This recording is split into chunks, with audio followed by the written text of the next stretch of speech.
back. I believe it's day 31 of the Hearthstone Global Games. The final day. We've had 31 days of broadcast. I feel like we should be... And like Derek said, it's bittersweet. Yeah, it is, yeah. I just realized like it's day 31. I feel like it should be like barren roads. You know, some buildings like broken down and stuff, you know. Well, we have a pile of deck lists on the floor that's actually... getting pretty big, actually. We're actually sat on deck lists right now and they're not on the floor. They're everywhere that's not on screen right now. Just assume that there are deck lists there. Anyways, we have Hong Kong versus the United Kingdom coming up next. And it's going to be the next of a full day of win and in, lose and out matches. Let's take a look at the group. There you go. Spain won the group. Oh, is it? Wait, what? Yeah, I believe this is not the correct group, as we are not seeing Hong Kong and the UK. But we can review it anyway. Spain took a win over Portugal yesterday, and at some point, Portugal is going to take down Brazil, or try to at least, as they already did do earlier as a 3-0. I'm concerned that it is the right group and that we have the wrong deck lists, but we'll get production to confirm that for us in a minute. We're either casting Portugal versus Brazil, or it is the wrong group. It is. Well, I hope so, because all of the UK players have just tweeted that they're about to play. So everyone's been debated at this point. No one knows what's going on. So what happened is this morning, I was sure for some reason that the United Kingdom was the third game. Right. And then the admin passed me all of the picks and bans for UK versus Hong Kong. I'm thinking, oh, I thought that game was coming later. All right, sure, I'll go with it. Wrote everything down. So seeing that made me think, uh-oh. But no, we're good. Now let's take a look at the correct group. I believe it's Group B. We'll see it any moment now. Debated? Especially because I went to touch my face, which is something you do not do when you're on camera, as they showed it, and then they turned it off as I did as well. So I feel like production are just messing with me now, trying to make me look like a terrible on-camera talent. Group B, Bulgaria won the group by beating the Netherlands and the United Kingdom. But now it's the decider match. Netherlands are out. Hong Kong versus UK to decide which team goes through to BlizzCon. And this is going to be another rematch as well. We did see UK take down Hong Kong 3-2 in the opening match of this group, but it's something you do see a lot in double elimination, because you have to lose twice. You can kind of judge how this works out from this image, but because you have to lose twice, it is often that you do face the team or player you have faced before. Yeah. So it's a rematch, so UK do have the 1-0 lead, I guess, in terms of just overall wins versus Hong Kong, but still, that doesn't really matter. I was saying this to Derek. All the other matches in the past don't matter anymore. Yeah. These singular matches for each of these teams. It's funny what you should say about the rematches, though, because I believe actually every single match today now, from this point on, is a rematch. Okay. Brazil versus Portugal is going to be a rematch, and Norway versus Ukraine is going to be a rematch, all from last week.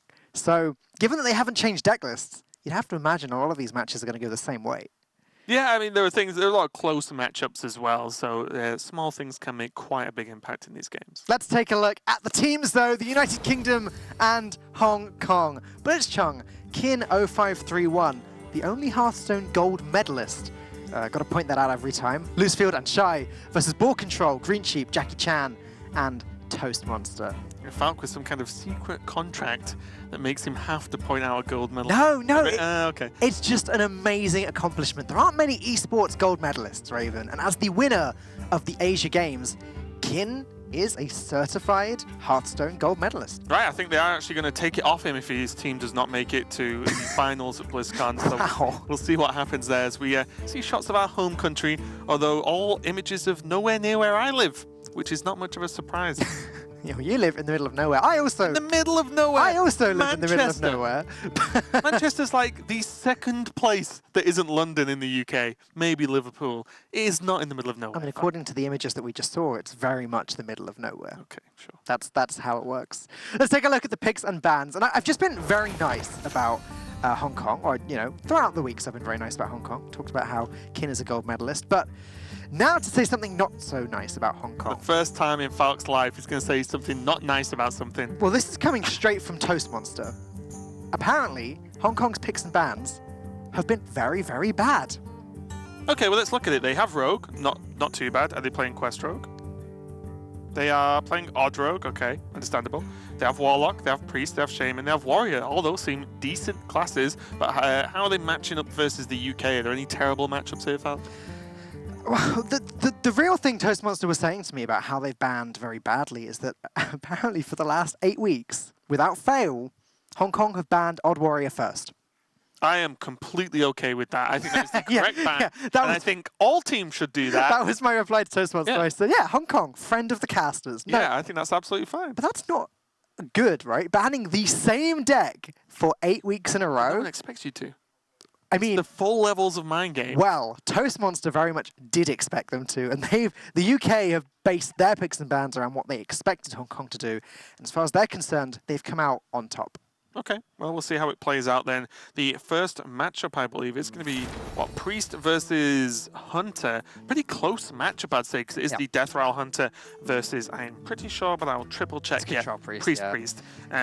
So... Yeah, Toastmaster was saying he thinks it's 50-50. He wouldn't like to pick a favourite here at all. I mean, we had a little argument about it yesterday, didn't we? I was saying, you know, I think Priest has a good shot because Psychic Scream actually does deal with the Death Rattles, and you were saying it's still Death Rattle Hunter. It's a very strong deck. But yeah, no, Toastmaster didn't seem to know either way. As Jackie Chan, who was missing from last week's games, appears on screen. He was, I believe, on holiday. He had the nerve to go on holiday. I know.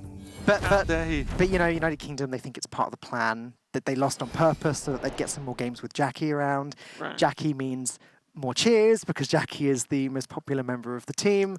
So you know what to do if you're watching. Cheer. Cheer. There you go. Is that what you're asking for? As far as that was not planned, as you can tell. As far as the United Kingdom are concerned, anyway. Okay. You should be cheering for them. Oh, we don't get any of the revenue from the cheers. I know. I feel like we should. There should be a caster team. That would be pretty funny. I got a very cool card back, or will get a very cool card back. Oh, yeah, the HGG. I did have to pay for it, though, as well. It is purple. I also cheered. So. Okay, so let's kick this game off then and talk about the opening hands. Devil's Thoreg, always a nice one, at least early game for Hunter here and for Jackie and Team UK. The rest of it probably can get thrown away, although I will say there is never really a great answer for Katharina with Priest. There is just nothing that good you can do against it that feels clean. Yeah. Again, it's like Hong Kong sort of have to save a Psychic Scream for after the Katharina gets played. And even then, you can get like baited because you draw Katharina again and pull the Bestial Scream back anyway. So it's a little bit of a stopgap, and to the extent where Jackie's kept it, and now the giggle, I'm sure, although we can't hear it, I've heard Jackie giggle quite often as he draws Prince Kelseth and a play dead. Hong Kong might not have to play dead, as they may well be dead soon with this opening hand from the UK.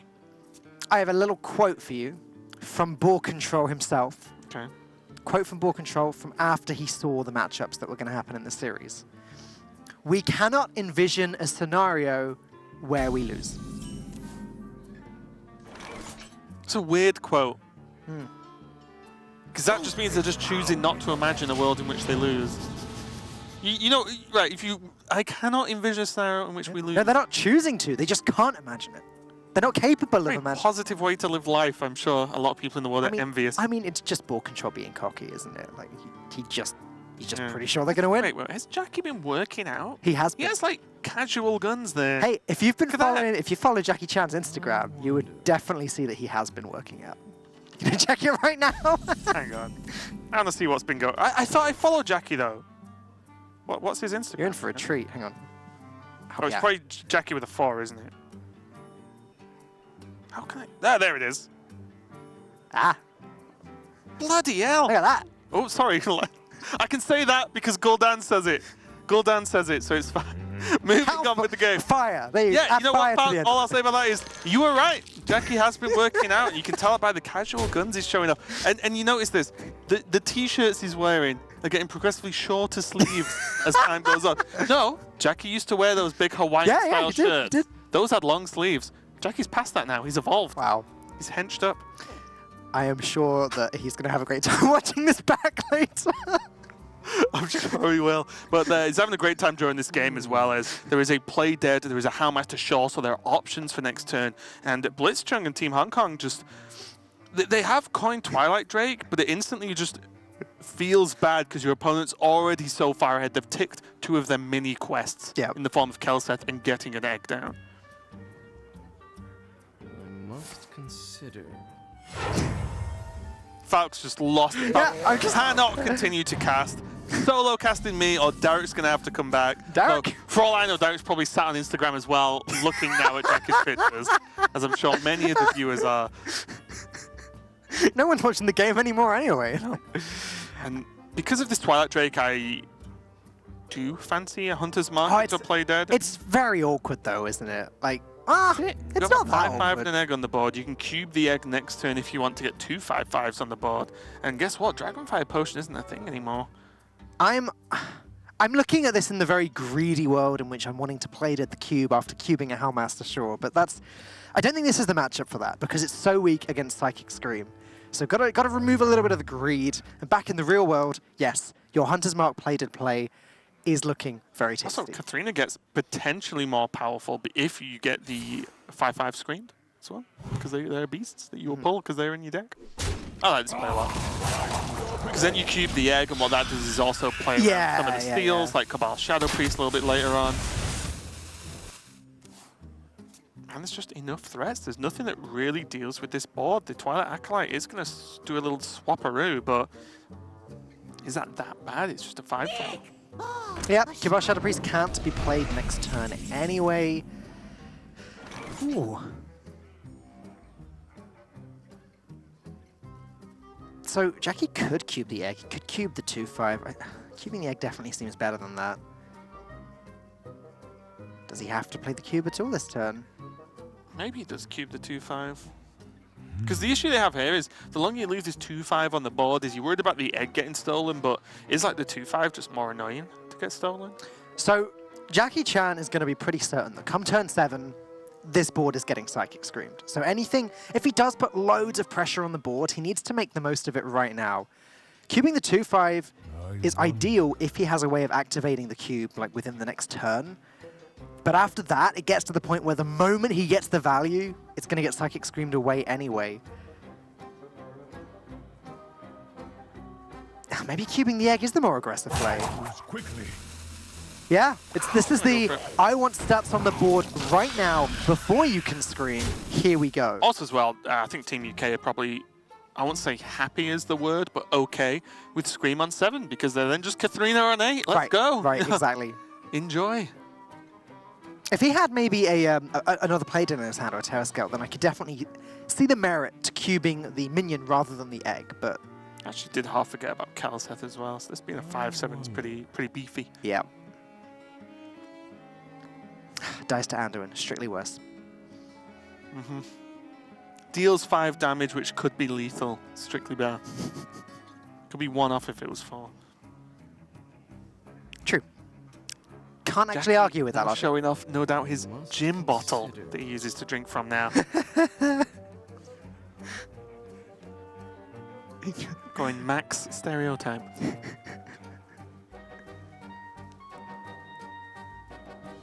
I wonder what his backup chair is for. In case he breaks his current one because his muscles are so strong. There you go. It's his Game Gun trophy as well on the left there. I believe the only tournament Jackie has won, but a fairly competitive one as it was invitational based. End of last year, he won it with a pretty weird lineup, if I remember rightly. He had a tempo-y priest deck, which was not a thing at all at the time. All right, well, that's 10 damage easily going face here. How are you sending 10 to face? The two... Oh, sorry. The minions... You should be sorry, pal. That's 9 damage easily going to the face.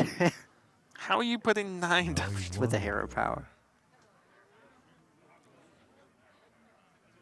Could Terror Scale the Spider Bomb. No, Wow. I do kind of like the Terror Scale for another 5/5. You can even trade the 5/2 into the 3/3 as well, just to keep it even, because otherwise although you're not that susceptible to another Dustbreaker if you leave the eggs on board. Mana lines are very awkwardly here. Like, imagine if Jackie could play the Hellmaster Shore this turn in addition to the Terror Scale. It'd be much, much easier.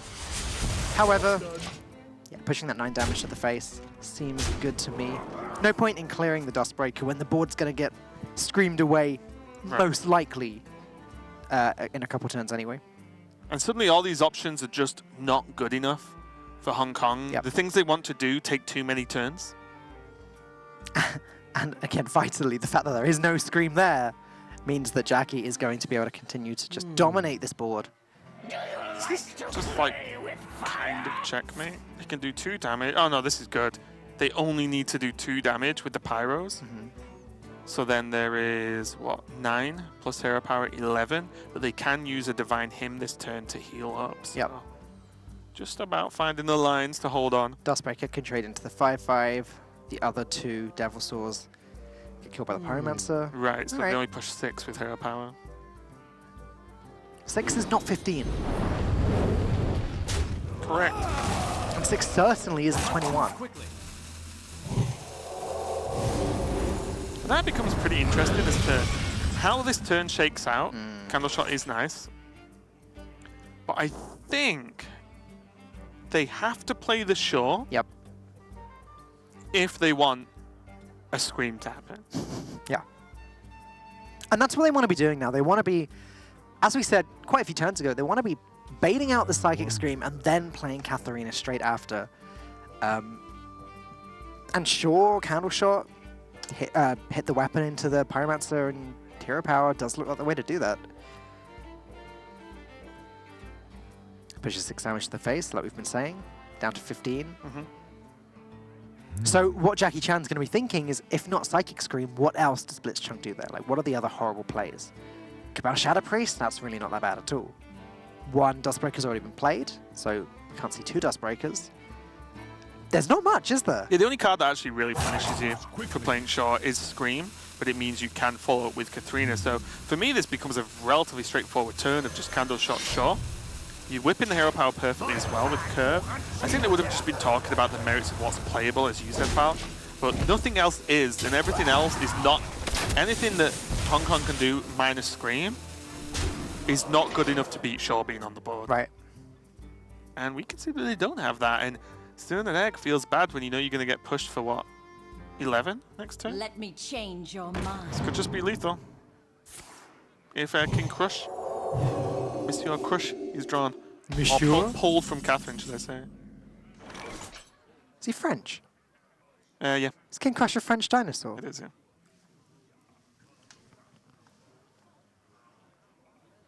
Falk flexing for the 2nd time in 2 days. I'm just admiring Jackie's pose. How many Kappa Pride emotes do you think we've had spammed in chat during 12. this cast? Just 12? I think so. 100. We're trying to 12, compete. We're trying to compete. Can we get more Kappa Prides than we can cheers going on in this stream? What if you just cheer along with Kappa Pride? Perfect. Fine.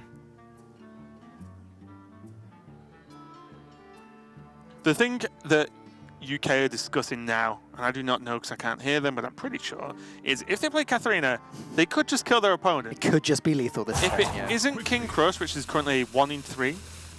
Oh no, sorry, 1 in 4. They play in There's no high main. mains. Okay, 1 in 3. Then their issue is they actually have nothing to follow up with. And because Shaw is on the board, it opens up other plays, like the play they have right now, where they can clear this off and just still push 8. Look how good this is. They push so much damage. They set up for, again, it's just lethal next turn. Now it's lethal on board. It's lethal on board. It's lethal next turn, probably, if the board gets screamed. The board's getting screamed this turn. There's no question about it. Like, I think they have to, because the 5/5. Yeah. Right? oh, wait. Is Primordial Drake worth considering? No. No, you're right. Your Drake already dies Yeah. to the Handmaster and the 5/5. Yeah. And so if Jackie had anything to rush in and deal with the Drake, then Shaw could give face. and Which Hero is Power would win. quite likely. So it's got to be Psychic Scream. Gonna fish with Powered Shield first. I guess there's no reason not to. It's not like they have the mana to hero power anyway. Right, and Power Shield does nothing anyway. Yeah.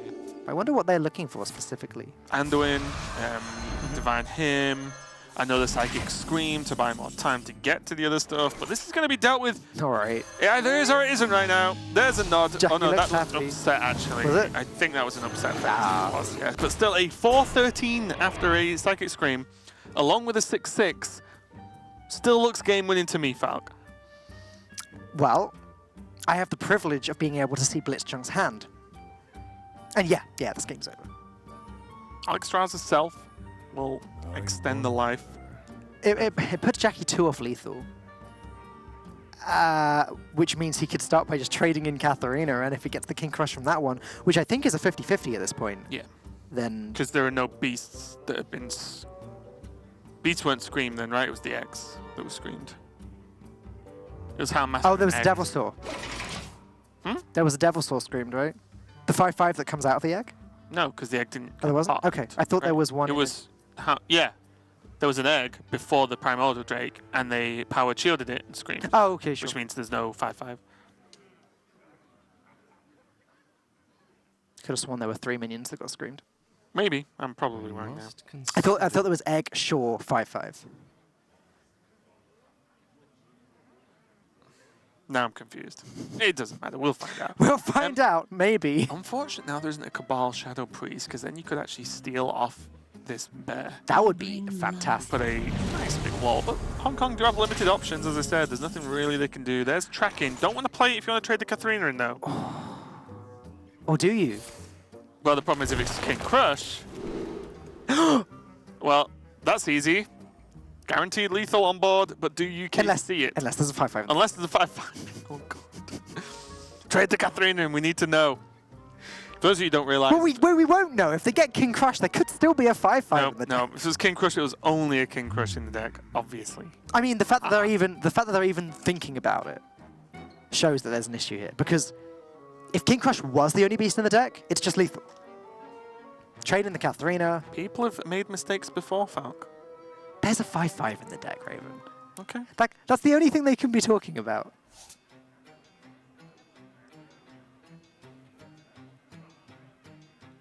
Because, yeah, 4, 5, Hero Power 6, 7, lethal was the other 8. So if this is King Crush, they just win. There you go. I told you, and I will not watch the VOD to confirm whether it was right or wrong. I'm just going to presume I was right. And Jackie, along with Team UK, get the win there in quite a dominating fashion. Having the egg, having the Keleseth, having the procs, having the Houndmaster Shaw, which I think tipped the game over the edge. And Hong Kong could just not get the job done in a semi-fist pump for Jackie and into a face palm, a combination I don't see that often. But it's Jackie. Yeah, what do you expect? Someone probably told him, well, no one's been communicating with him, but someone probably told him what this cast was like. That's where the facepalm came from. He'll be looking There's a forward to seeing that. 15-minute delay, so they will not know. Yeah, but yeah, it's one of the weirdest casts in my life. Right? Really? That's you need to right. cast with TJ or Nathan, the Admiral, that's Admiral Zamora, or both of them, and then you will experience true weirdness. This is, a meager attempt. I hope I get the pleasure someday. Let's take a look at what's coming up next in this series. It's going to be a Hong Kong Kin 0531, specifically on Odd Quest Warrior versus Green Sheep on the Odd Paladin. And now again, according to the United Kingdom, they think this matchup is 50-50. Yeah, I can kind of see this as well, because although you say Quest Warrior, you did say Odd, of course. Yeah. But that's the difference, right? Yeah, You know, It's not the Quest Warrior we're used to seeing in the past with Blood Razors, with the Death Knight, with all these other tools that are just absolutely savage against Odd Paladin. Mainly because the whole deck was taunts as well. It was either taunts or things that kill 1/1s. All of these are pretty good tools. But now it's less of that and more relying on Dynomatic swings, getting the early tools available to try and just stop the aggro, but that's actually quite difficult to do because Odd Warrior often doesn't do much early on. The thing is, from my perception, Odd Warrior is very strong against Odd Paladin. It's because you're an Odd Warrior player, Falk. I do like a good little Odd Warrior. But then for me, Odd Quest Warrior could potentially be even better because they're actually putting minions on the board. Are they? Yeah! Otherwise, how do they complete the quest? Tell me what minions they've got then. Pass me the deck list. No. And I will. I did. Oh, just do it from memory. Yeah. All right. Deck list. They're right there. All right. Phantom Militias, Stonehill Defenders, Tar Creepers, Daihon Hatchlings, Dynamatics, Rotten Apple Bombs. Yeah, they're not good minions, are they? No. It's a relatively okay throw there. I will recover it back on. But yeah, and that's the difference from the old Odd Warrior to this now. I don't know. I've not played the matchup a lot myself because Odd Quest Warrior is really a popular deck. And we'll see how Team UK do pilot this. I will say Green Sheep in his comfort zone playing an aggro deck, of course, and that is magnificent wallpaper. Kin has a great backdrop, doesn't he? Yeah, those are basically got that custom made. Those are not basketballs or American footballs. They're gold medals at various angles on the wall, along with other sporting things I'm sure he's also got gold medals in.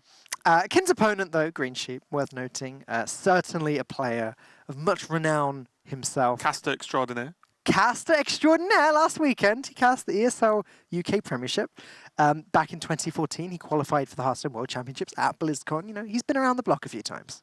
He has, yeah, and still relatively young as well. I think he started playing when he was 15 or 16, not 100%, but quite young, and that was when he made the big breakout. But known as just an aggro player as well. He does play whatever's good, but he does lean and have a little bit of a soft spot for all the aggro decks, so no surprise seeing him piloting the odd paladin.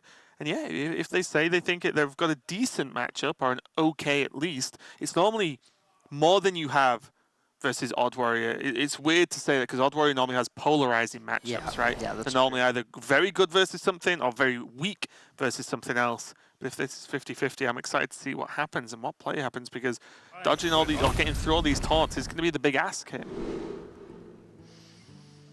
Well, the question as old as the quest. No. Do you keep it? Do you throw it? No, you don't throw it, is what I was You gonna don't throw it. Oh, do you? See, I think you do throw it. How do you win? Good question. Oh, I'm pretty sure you don't. What? So they can't run Garrosh because that card's not odd. Right. They don't run Dr. Boom. There used to be 2 quests in Quest Warrior. There used to be right. Fire Plume's Heart and Garrosh. If you got Garrosh, you could clear to an infinite amount, right? Yeah. Versus Odd Paladin, so it's fine. He's throwing it. But I think you should keep it, personally. Well, because this is the hybrid, which some may argue it means you should mulligan harder for the tools that beat it, but you don't run that many tools. There are no warpaths, for example, so you can't just mulligan for warpath, but okay, well there's a good clear later on. I think there was no harm in keeping it. I think you do want to try and swing that weapon and finish the game at some point, but let's see. I've been wrong before. Well, Raven, Hearthstone gold medalist Kin says you throw it, Okay. which means I'm Maybe he doesn't. objectively correct. Maybe he got outvoted on the team. Maybe it's a 3-1 vote. Oh, Raven, you don't outvote a Hearthstone gold medalist. Okay, not letting you become in charge of any voting things going on. It's like, so you can vote, but they don't beat what this one person says. That is a very risky play, Falk. I think it's happened before in the past and hasn't gone down too well.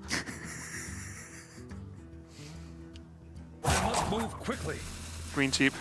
That's the option of going just Ardent Squire, Lost in Jungle, or both with the coin. But I think with a Fungomancer, you don't really need to use that coin quite yet. I do like just being able to coin out your big drop on turn 5, or on turn 4, sorry.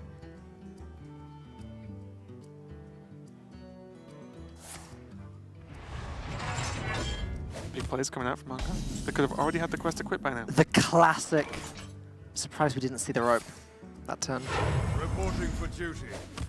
This is what's weird, right? I mean, there's probably no reason not to MCT here, because MCT actually trades very favorably with the board. Yep. But what else is the Odd Warrior doing? You know, like, versus these 1-1s, you can start even now to see how Paladin chips away, chips away, chips away, keeps the armor low. We're not going to see any 70 armor games in this matchup, are we? It's tough, isn't it? Because you can make the counter argument that, like, okay, they're dealing 6, we're gaining 4 every turn. So That wins! it does eventually, Right! over a very long period of time. Right, but then there's turns where, oh, okay, you need Flurry to deal with a Fungomancer turn. Yeah, okay. I mean, it looks like Hearthstone gold medalist Kin 0531 agrees with you, which means you're right. Okay. I'm not even going to say the word, but you know what I'm getting at, Falcon. I'm sure Twitch chat does as well. But when one person is solely in charge, there are worries to be had. I'm not willing to hear about it, Raven. Okay. Now I would imagine there's going to be a wider board played to set up for the most likely Fungomancer drop possible, instead of going, say, Raid Leader triple trade, because then you just have a 2-2 on the board, which sucks. The light protects me. Now this is the 3rd Sacred Maul of the day, and I've only cast 2 Paladin games, Falk. That's when you know those Paladin games are a bit wonky. Who is blessing all of these moves? You were listening to the cast, I appreciate it. No, I wasn't. That was an original Cheap. idea. Showing his own dominance over Jackie and having an even bigger water bottle. Although it is not a gym one. I believe it is just the regular one you would buy from a store. Not bigger muscles, though. I can't see them, so I can't comment. I was surprised. I didn't know about Jackie. Maybe Green Sheep, maybe Team UK having going to the gym together. I don't know. How do you think they've been doing such a good job in the Hearthstone Global Games this year? You get fit, you get healthy, you play Hearthstone. Healthy body, healthy soul, healthy mind. Okay. Words Falk also been going to the gym. Where are your Instagram pics? There you go. They don't want to know about that. Okay. Coin Fungomancer is still an option, but it looks like Green Sheep is going to deviate from potentially the straight-up plan because this Tar Creeper is awkward to deal with. Handle it!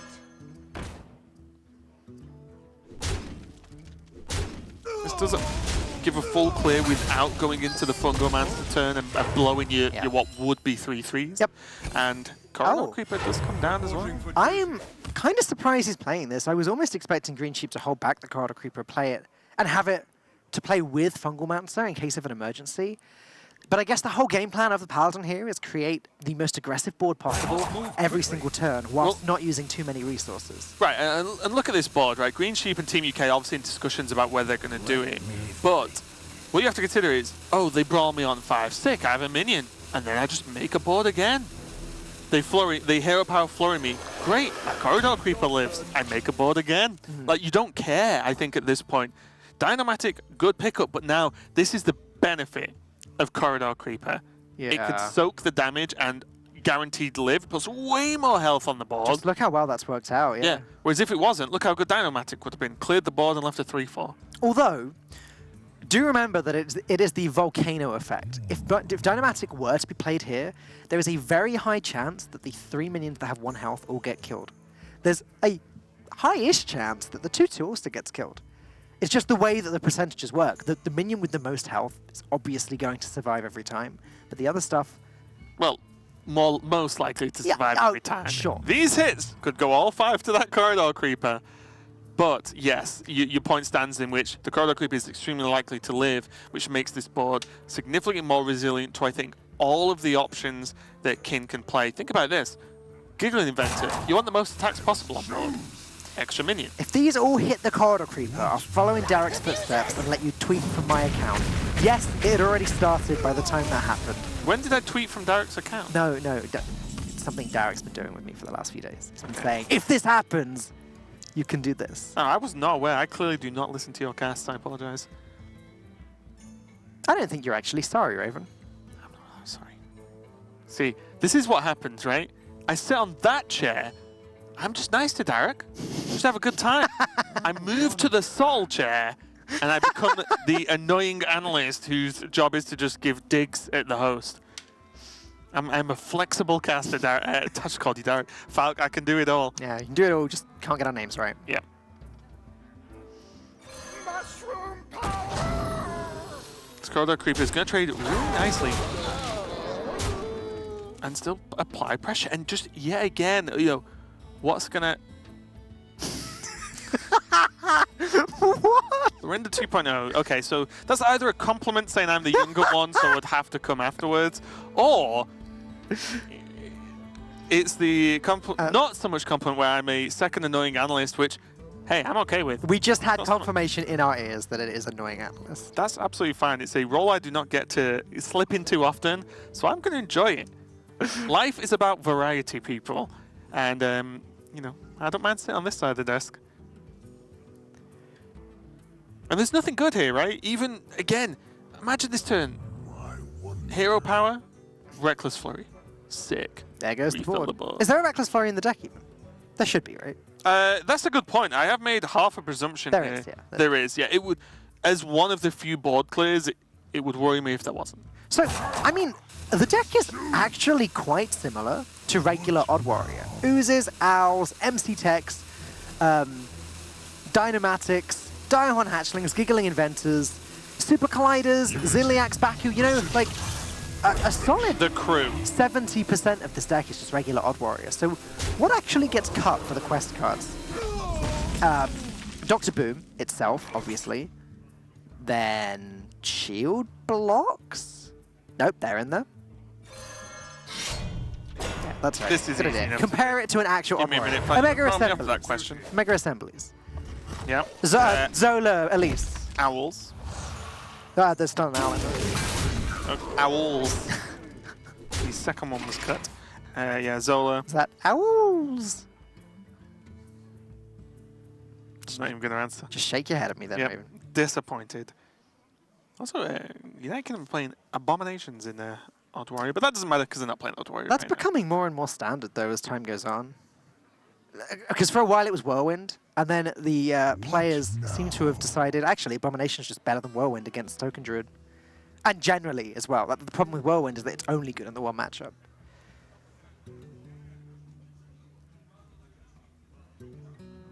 It's weird, though, how these little cards that never see any play suddenly become played because of the meta. Yeah, there's normally a tool to deal with almost everything, even giggling inventors. Look at Abomination right now. It'd be pretty good, wouldn't it? Yeah. But you're right, in that Hong Kong have just had pretty much nothing throughout this entire game. Leroy right now would allow United Kingdom to deal 11 damage. That's a good one. To the face, level up, great too. Probably not going to be played this turn. Hmm? You think it is? We don't want 4 3/3s this turn? Okay, given the choice, I'd like to have a full board of 1/1s before I play level up. And the thing is, this is the type of matchup where you can usually set that up. I do like the Leroy here, because it just straight trades into the Direhorn, and then you can push all of this damage to the face. Trade away the 1/1, sure. He can hero power, set up 2 more 1/1s, which can be leveled up next turn. The UK are just going to save level up for lethal, I imagine, or at least close to it, because I guess the idea is they always have to play around level up, or Hong Kong have to always play around level up. If you don't play it, the second they play it, they have to play around it a little bit less, but Oh, that Dynamatic Dynamatic is a pretty PogChamp draw. Adds the full board clear with the Shield Slam as well. Wow. And we cleared them if they were leveled up. Hashtag hindsight. The problem is that would have been very weak to a Reckless Flurry or a Brawl. It's choosing what to play around, and unfortunately, Green Sheep choosing incorrectly there.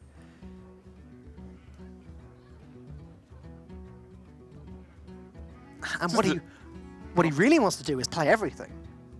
Right. But he can't really afford to do that. This is the scary part, and it's why I think it's one of the best cards, but Dynamatic is the fact that it's a 3/4 left on the board, because now, yeah, there's the Righteous Protector to become a speed bump for Kin, but still, just having a 3/4, you're just already kind of beating whatever Green Sheep plays this turn, and you also wiped the board with it the previous turn. Such a powerful, like, singular card. This is my worry, though, about the quest throw. Is it like, how do they win? So what's Hong Kong up to nowadays? Because, yeah, they can create tons of taunts, but what if they get cleared? There's very limited card draw in the deck. The problem is, what do they do if the quest is complete? They hit 8 damage into a 1/1 every turn, occasionally hit the face. It's not winning them the game. Gaining armor is winning them the game. But they get to also kill a minion every turn for 3 turns. Oh, with the weapon as well. So they okay. And then the idea is you'd normally try and save some clears, so then you just finish up the game in 3-4 turns. I think, as silly as it sounds, it's power turns like playing 3 Phantom Militia in 1 turn that actually make the difference for Hong Kong here. They are the real comeback turns. What now? But for Green Sheep, as we've sort of described earlier on, he needs to squeeze as much value out of this level up as he can, because in theory, eventually Kin runs out of removal, can't deal with all of the 1/1s, and then Green Sheep hits for, what, 21 damage in 1 turn? It's a pretty long way away, though, isn't it? Phantom Militia triple on demand. Then there's the kind of triple of Giggling Inventor. I think there's another Giggling Inventor that's not been played. There's another Phantom Militia that's not been played. Super Colliders, although looks silly, is a kill 2 1/1s every turn. Yeah? No, 3 turns. it doesn't. Oh, sorry, it dies, it right. kills the one that dies, it Yeah, doesn't yeah, attack. sorry. Apologies. I taught you that one yesterday, Raven. Come on. If there's a Righteous Protector on the board, it kills 2 1/1s. Told you. If they've been leveled up, it kills 2 3/3s. I mean, I'm not sure what I think about Quest in this deck anyway, but I feel like if you're playing it, even in this matchup, you should play it, because you don't have Boom. Reporting for duty. Which again, I'm no warrior deck builder, but I would also just play Boom in this deck. You know, I definitely see what you mean. Like, You used to play 2 heroes in Quest Warrior. Why not play 3 or 2? Or 2 for all of the them. problem is, so Garrosh is so good because of the weapon. Right. Dr. Boom is only really good over a long period of time. So, like, the moment you play the Sulfurist, you lose everything that's good about Dr. Boom. Correct. You still get the rush minion, sure, but that's not that relevant. Right, but you'd only play the weapon if you're going to win with it. Sure. So Is mine. It's flexibility is what I like. So in your matchup, in your mind, in this matchup, do you throw the quest, play Dr. Boom on 7, and then just keep using Dr. Boom? Just forget about the I quest? mean, I've already said I have no issue with the quest being kept, but Yeah. Dr. Boom gives you a few more options. I mean, maybe the armor's just better over time. Like I said, I've not played this matchup that often, but I don't know. The deck looks weird to me, but I suppose you have to make room for these taunts somewhere. Need I remind you, Raven, that Kin has a gold medal in Hearthstone? What now? How many games is Kim playing of this series? Because I'm going to walk off if he's playing the second one. He is not. Okay, Blitzchung is the 2-time player in this matchup. I thought you were going to say 2-time Hearthstone gold medalist. I'd have been very surprised. Is that Sacred Ball number 4 of 4 so far today in the Hearthstone Global Game? It's a sacred day. It's the last day here in the HGG studio in Katowice. The game knows. Yeah, not the day to bring Oddpard in then, is it? No. Should have banned that one or just not picked that one outright. Reporting for duty. I'm going Max Taunt. In a perfect world, Green Sheep and Team UK will be able to deal with this board without using level up. But we don't live in a perfect world. Maybe it's going to be a little bit more difficult than planned. Are they working out where they can just Sacred Maul and then just say, well, enjoy your 18 turns it takes for this Baku to hit face, or brawl it, and if you brawl it, sweet, you just press overpower again. If they brawl it and the back who wins, though, you could have a disaster similar to the disasters we had yesterday. Is this just worth it? Ooh! Right now? I don't know why I got so excited. There's now 2 Reckless Flurries in the hand, but The funny thing is, it's nuts. Of course, if we're going deep and making up silly things, of course, should you they- Reckless Flurry here. should they have not attacked? So Reckless Flurry, But it doesn't make, doesn't make a difference, does it? yeah, because it would have killed Baku. Oh, shit. Ah! Okay. So you gotta think about these things, fam. Point Raven, yeah. Yeah, I think it's completely wrong to not attack, but still, it's just something to consider. I didn't call it the year of the Raven for nothing.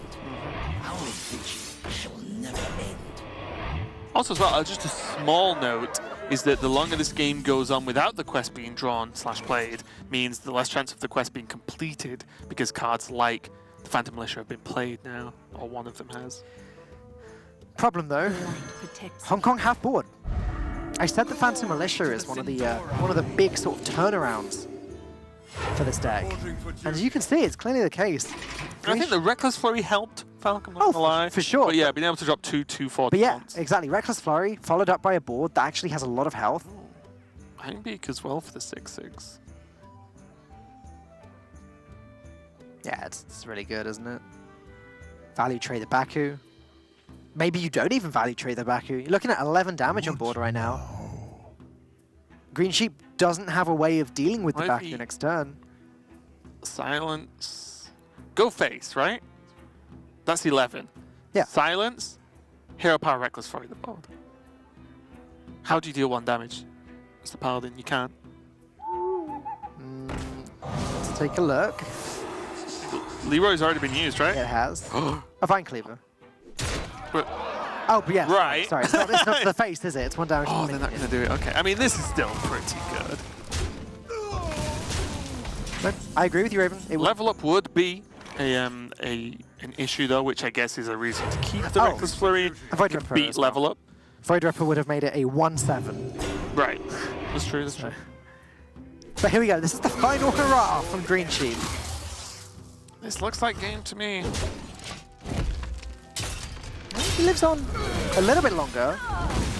Well, he doesn't because of the Reckless Flurry. Right. But if not for the Reckless Flurry, he would live on. Right, if A little not bit- for lethal, it wouldn't be lethal. Good job. The Reckless Flurry does get through, and nicely held there by Hong Kong. They didn't need to do the play I suggested the turn before, just to push some extra damage. They actually just guaranteed it anyway, and kept some taunts up. But nicely played win there, and again, I thought the quest was needed, but maybe the level up was held for too long in that matchup. The Leroy could have been used differently.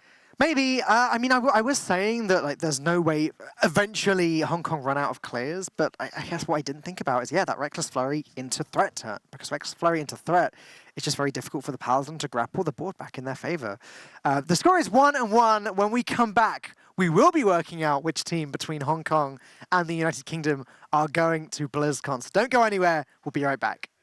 Hong Kong and the United Kingdom are battling it out to decide which team gets to go to BlizzCon and compete in the Hearthstone Global Games Finals. And Raven, I actually just heard from Theo during the break. He'd sent me a message. Now, Theo... Falk phone? The Falk phone? Yeah. Just Twitter. Oh, okay. But Theo had to play against Hong Kong last week as part of the Netherlands. And in their research, what they'd found is that Hong Kong haven't changed their decks since the Boomsday Project came out. They have been playing the same 9 deck lists, according to Theo. The expansion came out. That seems a little bit strange to me, because like you'd think that as time had gone on, the meta has been changing, new decks had been found, so I should imagine it's a slight exaggeration. I mean, look, I don't believe it. we're looking at Saronite Chain Gang in Token Druid, for example. Like that has to be. Theo is a liar. But I Done. think Move on. the most important point there, though, is that like it's the same archetypes. Right. So they've and the same band strategy as well. Like I said before, every time warrior band. So the United Kingdom have been able to exploit that a little bit, and they've based their decks around what beats Hong Kong's decks. Right. In this format, it is a little bit harder to do that, to For build sure. any targeted archetypes or deck lists as we are going into the next game, I think. And this one, it's going to be a Shaman Mirror. So it's 1-1 now. And we're going to go into just a good old mirror match and see who wins off the top. I mean, Sandbinder is a bit of a blast from the past in Chain. It's a card I actually did like, but looks like Toastmonster is playing Pyromancer in their version, and Loosefield is playing Keleseth in the Hong Kong version. Okay, well that There are a would few be differences. points in Hong Kong's favor, wouldn't it? Like Keleseth over Wild Pyromancer. Pyromancer doesn't do all that much in this matchup, apart from, I guess, Proc and Acolyte of Pain once or twice, maybe. What I will say is that Toastmonster, as we see him there, he just came second in the ESL UK Premiership last weekend. Big tournament. He came second two seasons in a row, actually. He did say to me he believes the only way they lose this series is if they lose the first 2 games. Yeah. Given that they won game 1, he's feeling pretty favoured. Okay. We'll say as well, you know, really consistent performance from Toastmonster, getting the double second place in the UK Premiership. But he did make a mistake in the finals that led to him effectively not getting first. So He did. maybe under pressure, things can get to him a little bit. So we'll find out, I'm sure, with the team behind him as well. That makes it much less likely. But it's something that, with more experience, will happen less and less and less. He's a very strong player, though. A very strong team player as well. I believe he's put in a lot. In fact, I think I heard that he put in most of the work. Toastmaster Team did UK. actually get one of my votes for the UK team as well. And not only because he got into a bath of toast, which was disappointing. He could have gone a couple of steps further, as far as I was concerned, but didn't. Swimming pool of toast. Sure, we'll go with that. Hot top of toast. Yes. But yeah, I think he's a very strong player, and I think we're going to see more and more of him as time goes on. He's still relatively new in terms of, you know, the Hearthstone history as quite a new and upcomer, but I think it's got what it takes. All 3 of the guys I voted for actually got in. The team I wanted got in for the UK, and I'm very happy with how they've been doing. I'm happy with my Well, vote. no one else gets a vote when you decide. Okay, fine. We discussed that last game. I'm not a gold medalist, Raven. Oh, okay.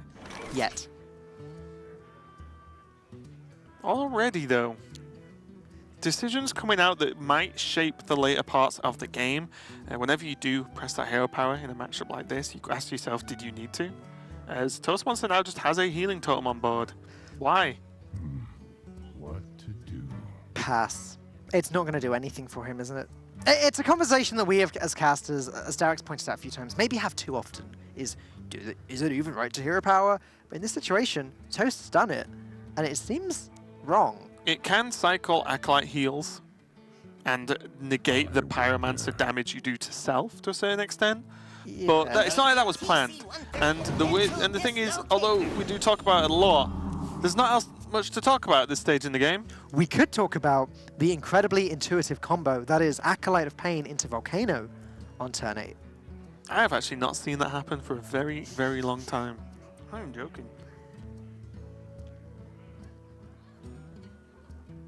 This is the type of matchup where you'd consider doing that, though. Also the type of matchup where you wouldn't be too remiss about playing the Slime this turn, or the Ooze, sorry. It's the slimy oozy thing. Gelatinous Slime. Renamed by Raven. Because then you kind of negate the attack from the MC tech. The MC tech is going to kill off this Mana Tide totem. I mean, that's a little bit frustrating because there's just nothing you can do about it. A double take there. I thought they were going for the Zola, which... Right. Okay, You know, well, it means you can play another Mana Tide, but that also just gets killed by the 3/3, so a little bit pointless. and also runs the risk of starting to overdraw if Hong Kong Right. do play the second MC Tech. There's a strange balance with how many cards you actually do want to draw, and MC Tech can get out of control, especially when there's two of them.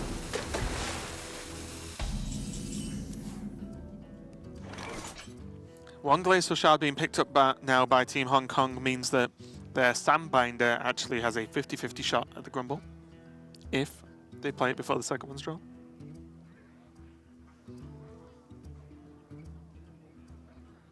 So, what's been cut for the Sandbinder then? Oh, they're running Kalaseth, but United Kingdom are running double Pyromancer. Right. Okay, sure. And there's a couple of things. I mean, let me see if I can spot anything else. Spot the There's difference. still 2 Life Drinkers. Caster's favourite game. There's no Hemet, which we've seen fairly regularly. There's only 1 MC tech. That's all the same as this deck, yeah. No, One one Earth MC Tech. Yeah. 2 Earthshocks here. Ooh. Yeah, there has to be the gap somewhere, right? Because it's still But an the- extra card. But there's 2 Pyromancers here and 1 Kalaseth there, so there's another gap. Give me a second. Spot the difference! We as casters spend a lot of time spotting the difference between the number 1 and the number 2. And numbers involving lethal. This Toastmaster has totemed up a second time.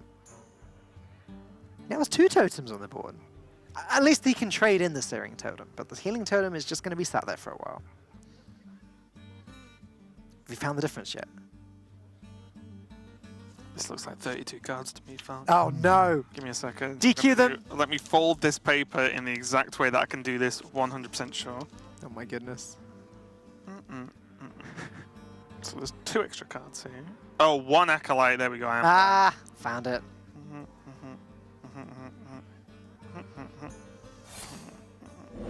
Yes, there you go. Would have been sad to have to disqualify them this close to BlizzCon, but Well, considering Hong Kong haven't changed their decks, apparently, for the whole tournament, I would be worried that they've somehow broke the game. But they have not. Everything's fair. Everything's good. As we catch up to the game. And triple hero power now. yeah, what is going on here? Clearly, Team UK disagree that toteming is wrong. I also wonder as well, like, I feel like pro players lie to us on purpose. Oh, they do. They do for sure. I choose to be like, well, if a player who's, you know, I deem a very, very strong player, I will normally accept their advice in general. But because they always argue with each other as to what the correct way to play a matchup is, which is what keeps Hearthstone fresh and kind of fun, to be honest, it means that it's very deceptive as to what these ideas behind pros mean. Well, when you think about it, it makes sense that pro players lie to us, because we casters, we learn from pro players. And then we give out the information that the pro players teach us to everyone else. But if pro players give us wrong information, then everyone else starts playing badly, and they win more games. It's a bit of a conspiracy. It's a very macro way to look at life. I do feel like Team UK have a whole lot of nothing right now. What if the whole time you were supposed to hero power at every possible opportunity in Shadowwalk Shaman? But no one can explain to me why. True. That's the difference, isn't it? There needs to be some kind of... I don't like blindly listen to pros and players who I deem better than myself. And sometimes players are I deem worse than myself. I have listened to you once or twice, Falk.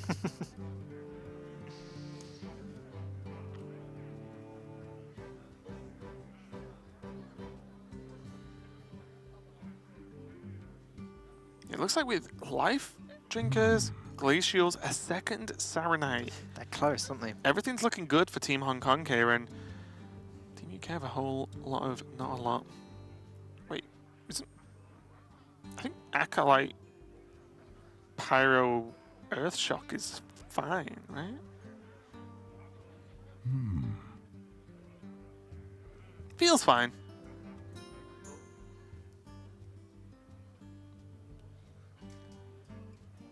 Just frantically noting down every battle cry that's been played by each team. Oh, it's all about memory-based knowledge. I was just going for the Earthshock on its own without the Acolyte, and then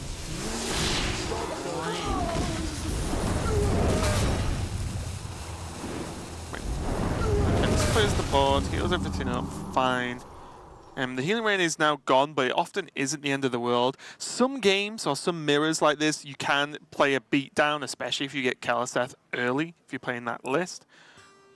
But it's not really happened this game, so it means that this healing rain, although looks wasted in terms of not healing your own hero that much, actually 0 in this case, it does mean that Toastmaster and Team UK do have a board now and have the Wild Pyro ready to go to at least try and kill something that gets played this turn. They don't have many battle cries, though. They've not gotten very far at all in their quest to activate the Shuttlewalk. One MC Tech, one Shard. The only battle cries that have actually been played by Team UK. But Hong Kong are on their second Saronite chain gang right now. I should meet you.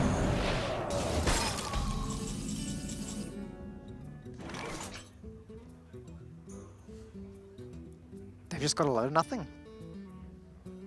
Like, what are we looking at here? Acolyte healing range to draw one card? Looking at Volcano Acolyte on turn 8 as the Shudderwock Shaman. That is what we're looking at. Full circle. That is what we're looking at. I wonder. But it makes sense in the mirror. Right, part of the way you win is just by outdrawing your opponent. There's also a very scary moment where you have to Volcano this turn. Nah. Have you heard of the card Grumble, Falk? Have you heard of 4 chain gangs in the pool for Shudderwock?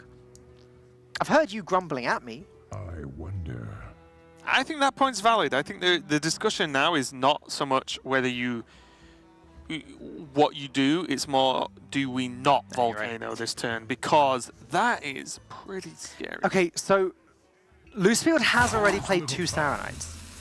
I think United Kingdom can probably accept that if Hong Kong has Life Drinker, Grumble, Shudderwock, they probably just win anyway. It doesn't matter if more Saronites get played. It always matters though. But decreasing that chance is very important, especially in the mirror. But so's drawing cards.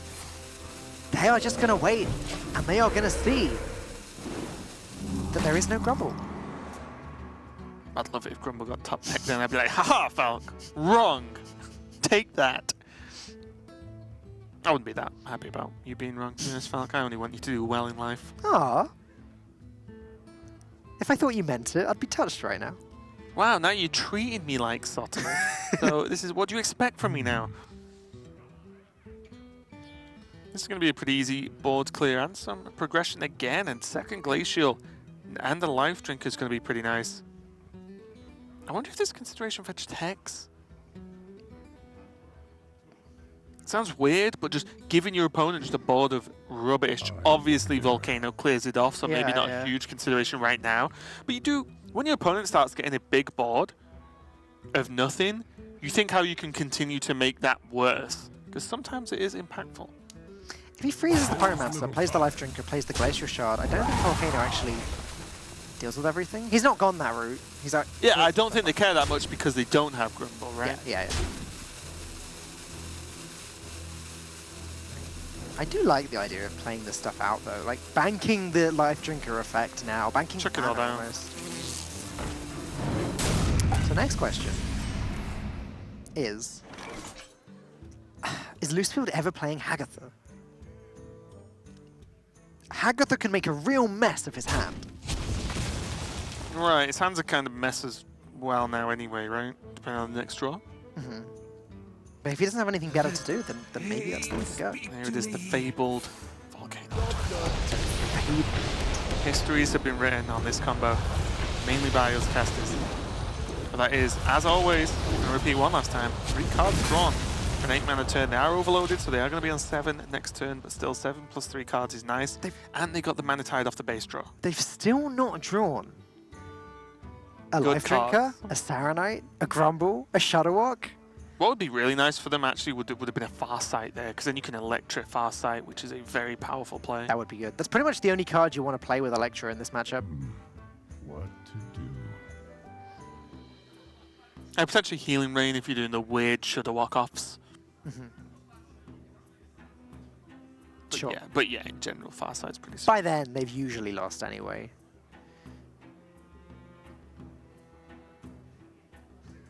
And yeah, Hong Kong's hand looking still very messy. If they play Hagatha, it raises the chances that Shadowwalks start failing later on. So yeah, they're just gonna dump a Healing Rain. Why not? They are urgently wanting to draw to get some more card draw. This is where the game could stall out a little bit, because without card draw, they are only halfway through the deck now. So the second Grumble or Shudderwock is low, and this game is going to continue. And now the UK can start getting a little bit cheeky with these Mana Tides. UK are going to be very happy to have seen that last turn be as useless as it was. They didn't even hero power. But they can still double Mana Tide and not overdraw next turn, right? Because they double Mana Tide, go up to 9, Yep. draw 1 more card next turn, go up to 10, and you imagine they can do something the turn after with those cards. And I think Loosefield probably has to deal with one of those Mana Tides. Worst case, Toast Monster can Earthshock one of them. Or he can Hagatha. Question is, do Hong Kong let them draw? I don't think they can afford to. Like, United Kingdom have 8 cards in their hand, they drop to 9. No, now it's not a problem because, well, it still kind of is a problem. They finally drew Grumble! That's one of the Shadowwalk combo cards. Now where are the other ones? Well, the biggest bonus here is now they can 100% guarantee a second go at Shudderwock. Yeah, they can Grumble with Zola, yeah. But they've still not played a Saronite, they've still not played a Life Drinker, and they've still not drawn Shadowwalk. But they're drawing 3 cards a turn right now, which is pretty good. Maybe Hagatha has to come down. What's the alternative? Well, the alternative is let them overdraw. Yeah, but It is hard to dump that many cards out your hand when you're drawing 3 cards a turn. there's also an alternative that involves dealing with these and not playing Hagatha. Because if Hong Kong want to prevent the United Kingdom from drawing the rest of their deck, but also don't want to mess up their own future turns by playing Hagatha, then suddenly Lightning Storm becomes an option. Lightning Storm Earthshock, if one of these doesn't get destroyed. And yeah, they go for that. Fine. Easy.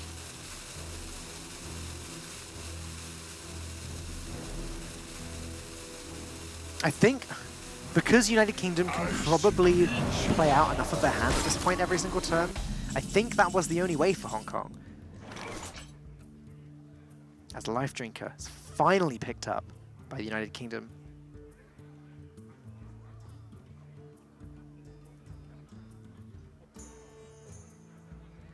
With that second Glacier Shard down, Zola Grumble becomes pretty good, because Grumble is also just a threat now that cannot be frozen. So it's probably going to eat a Hex, which again is a good chunk of mana of Hong Kong's turn. That's true. And as you said, like, it's going to be Zola Grumble, because playing Zola and then playing Grumble puts the 1-mana Zola back in the hand, which guarantees that even if Shadowwalk whiffs, you can play the 1-mana Zola after that and put it back into your hand. You prefer not to do that, because that means you get the 9-mana one, not a 1-mana one. It also means that every single turn, Zola procs twice, which means you're more likely to get 9-mana Shadowwalks added to your hand. But as a panic button, it's great. Grumble only needs to proc once in the right order, and then you've won. Yeah.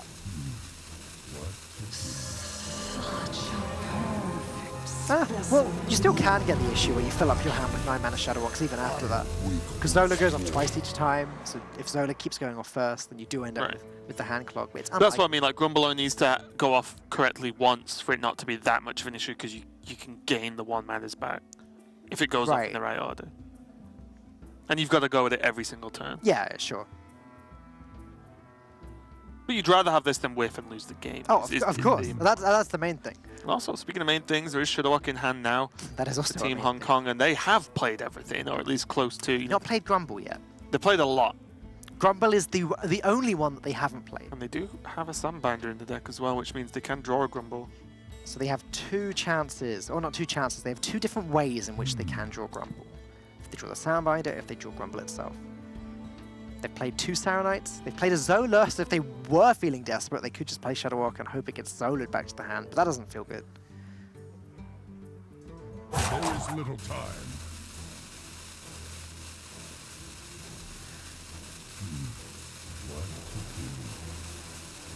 It's going to be a X onto the Grumble, stop it being bounced, because again, if there was a Shadowwalk, then that also guarantees 1 mana Shadowwalks if you play one with a Grumble already on the board. There's the Saronite, alright. Chain Gang, Zola, Chain Gang, let's go.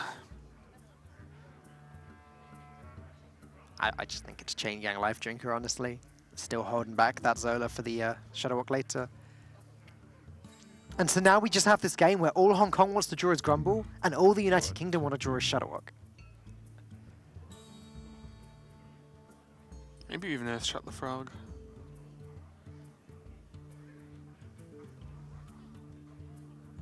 Storming now because they don't want Overload on a later turn?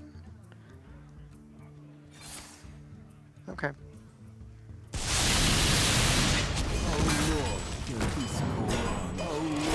Get rid of the Healing Rain, open up some space in hand, and as we said, the game often isn't decided by just general Hearthstone of just hitting people in the face until they die. Is normally the chain of events that leads to the Shadowwalk combo. Chain gang of events. There you go. Teed you up for that one, fella. Thanks. Glad you got it. I wonder.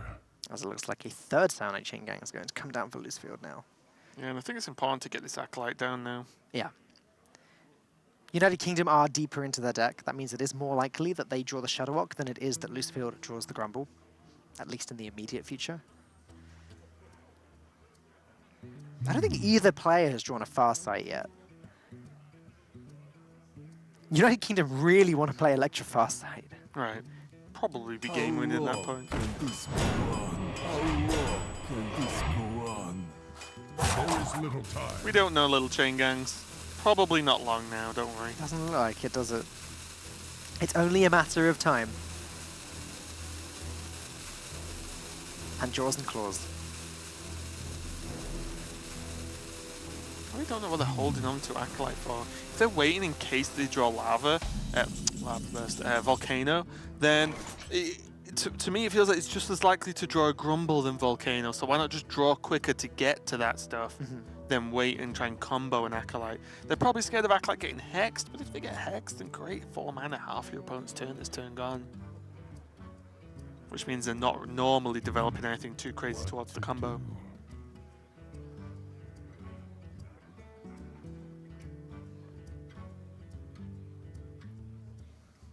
Another slow turn for the United Kingdom.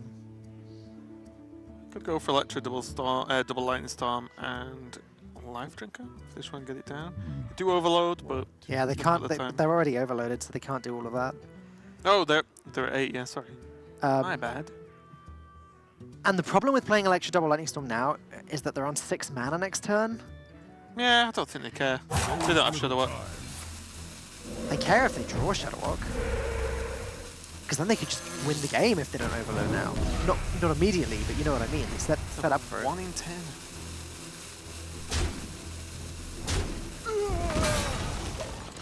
One Life Drinker, 1 Saronite, one Zola, and 1 Grumble all been played. Toast Monster is so ready to draw that Shadowwalk.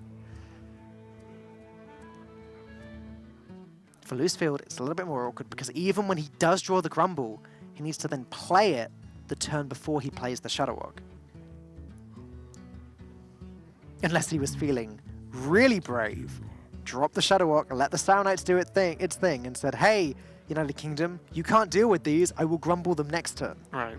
That's risky. It's often the case, though, depending on what AoE you've seen. don't know if I like it in this matchup, though. In a world where there's volcanoes and Electras and lightning. That's what I say. It depends on the AoE tools you've seen. Right. If you've seen them early for whatever reason, then it becomes maybe just worthwhile and statistically correct. Maybe it just becomes their best shot, yeah. I'm just worried about how long this Acolyte's been in hand. What are they afraid of? There is little time. Earth shock, but then if it's gonna happen, it's gonna happen. Right, and if you if you're waiting for Acolyte to proc with Volcano, okay. You know, oh, here we go. Hong Kong just sped this game up quite dramatically. There goes Shudderwock. Who cares about Grumble? Well, they can go again, and for their troubles, they have multiple 6/6s on the board. That's a lot of 6/6s. Toast Monster looks incredibly worried about this situation. Electro Lightning Storm could clear all of these, or could not. And also, again, it's overloading them for 4. Hero power, if they get the spell damage totem, then they're guaranteed the clear with Electro Lightning Storm. But they're going to have to go for it anyway. So they can Earth Shock 1, they can trade Life Drinker into 1, they can freeze 1. Unfortunate. A little bit below average. Oh no! First one, a little bit below average again for the second one. The fact that none of them rolled 3 twice is very unfortunate.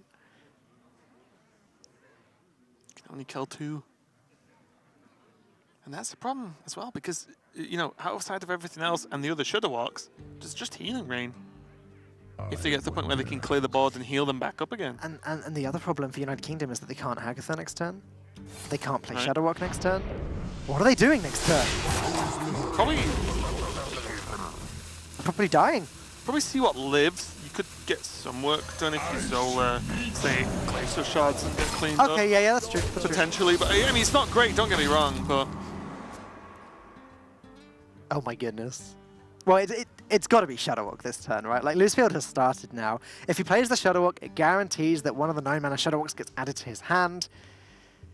Is this... It was very brave playing Shadowwalk when they did, but it's paid off. Do they definitely do it, though?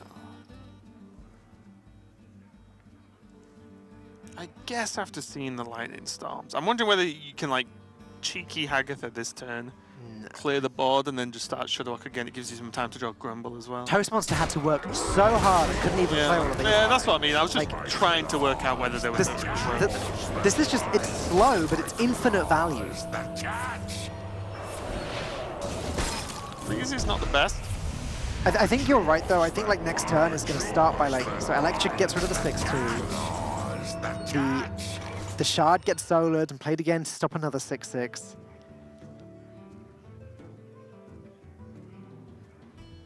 Or Toast could Hagatha, deal with 3 of them.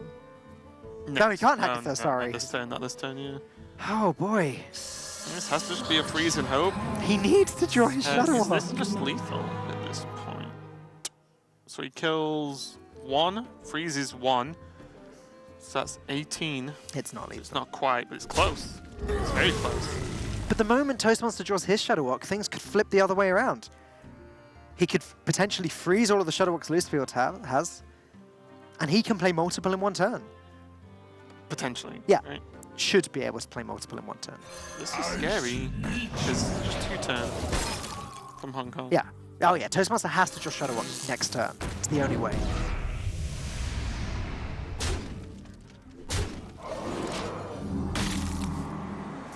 I wonder to what extent Loosefield is going to trade this turn. I don't think he trades at all, right? He just launches 12 to the face.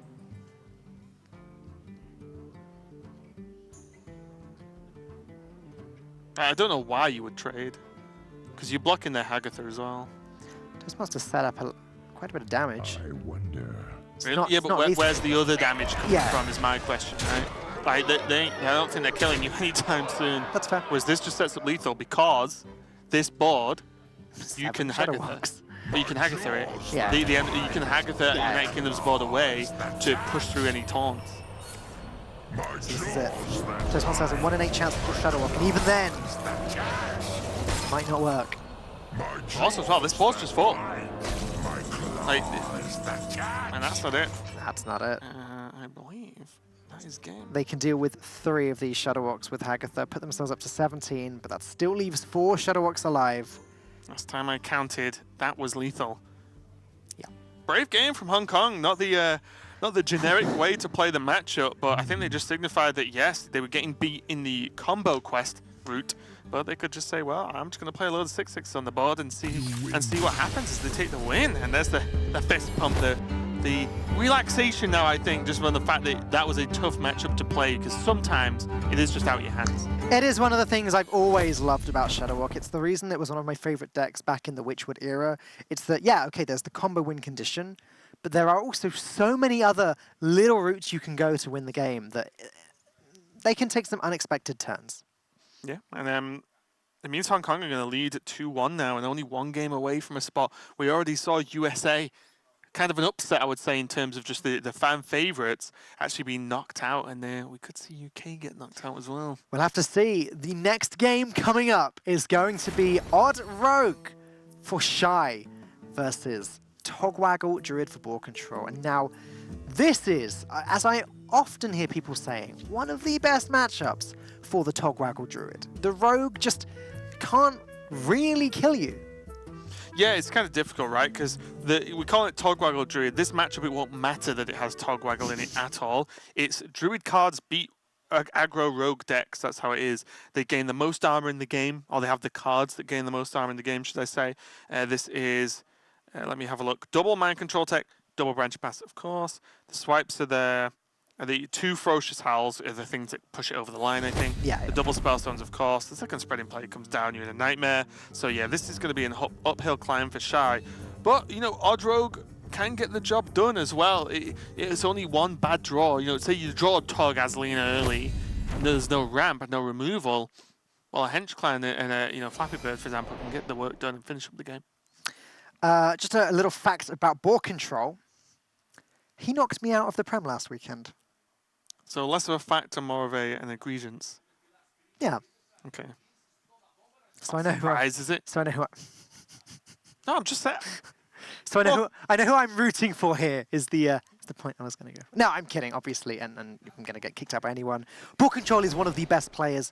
Well, sorry, probably the best player in the United Kingdom, and also a lot of people have been saying recently, just outright one of the best Hearthstone players in the world. Yeah, he's definitely up there, and when you consider he may not have had the biggest achievements yet, the people the way I judge players is who they practice with, right? So within his practice group, for example, F2K in the team standings are doing extremely well. One of his teammates is Fino, another one Glacier. 2 very, very strong players, and also Ball Control has created decks that some other pros have taken to win championships or to win playoffs with, at least. So, you know, he has got the mind for it, he's got the skills, he just needs the results now, or the big results. And I think whichever way you look at it and whichever way you get there, winning at a BlizzCon is a fantastic result, whether it's through global games, whether it's through an invitational, through a championship, as the old system was before we had a Hearthstone World Championship. So either way, you're going to be pretty happy sticking that one on your resume for Ball Control especially. Uphill battle, though, for Ball Control and Team UK. They need to win 2 more games before they can lose 1. And Shy does have the card that you were saying yesterday is very exciting. I love it. It's one of my favorite new cards. Element. It's cool, isn't it? I like the decision pass it makes for both players, which is why I think I like it the most. But also, let's forget all that and look at Ball Control's winning Druid hand. Because that is absolutely savage. I am, you know, I would keep this if I was Ball Control. It's insane. How do you lose? So I'm thinking, how do you deal with a Hench Clan on 3? You play both Spellstones, but then how do you deal with the Hench Clan on 4? They don't have it. That's how you deal with it. You draw Swipe by then. You've ramped by then. You have Malfurion by then. I agree with this, Mulligan. Not convinced. I think this is the slightly safer, less optimistic way of I don't think there's much optimistic about double branching pass into Malfurion. He does have the second Hench Clan Thug, though, Raven. Ah, okay. So let's base the mulligan whether it's correct based on what your opponent has actually in hand. It has to be said that Hong Kong's opening hand has ended up being very nice indeed. Mole, Hero Power, Hench Clan, Firefly, Hench Clan. Looks like a good first 4 turns. Wait, where did the Firefly come in that path? no one. Are you just reading the cards out or ordering them from play? On turn 4 with the second Hench Clan. Job done. Right. I was confused for a second. I was like, did you say Firefly before Hench? Why did you say it before Hench, the second Hench Clan? I was like, wait, what? Turn You 3. Firefly, dagger up, Hench Clan on 5 just cause. Yep. I was like, Nah, turn 3, you just Firefly. You don't need to dagger up, you just assert dominance. Firefly, Flame Elemental. Yeah, Done. even better. This dagger up and no swing normally signifies a strong turn 3 play. There's a lot of 1-drops in this rogue list, but we can see they're available but not playable. As Hench Clan is just way more powerful. Just worth pointing out back there as well, Ball Control did the thing I was talking to you about yesterday that Dr. J mentioned. On turn 1, he coined out the hero power. Obviously, there's no wild growth in hand, but turn 1, coin out hero power. Turn 2, hero power. It means next turn, turn 3, he can hero power and then like deal with the minion with his hero power and immediately dispatch the Hench Clan Thug with the Spellstone that will be upgraded this next turn. It works out beautifully, and then he's got the second Spellstone to deal with the second Hench Clan Thug. This is a plan that's worked out very nicely. Right, and something we can agree on the mulligan is double Spellstone is absolutely fantastic against Rogue and any aggro deck. But I will say now, I wanted Branching Paths as a key. Yes, if you're going to throw mulligan them and draw 2 more by the time it's even turn 3, fine, okay, you win. Well, I mean, it turns out, so I said to you, how to deal with the second Hench Clan mob, we were talking about the mulligan, but it turned out it just didn't matter. Because the only card Ball Control's played so far is the 1 Spellstone.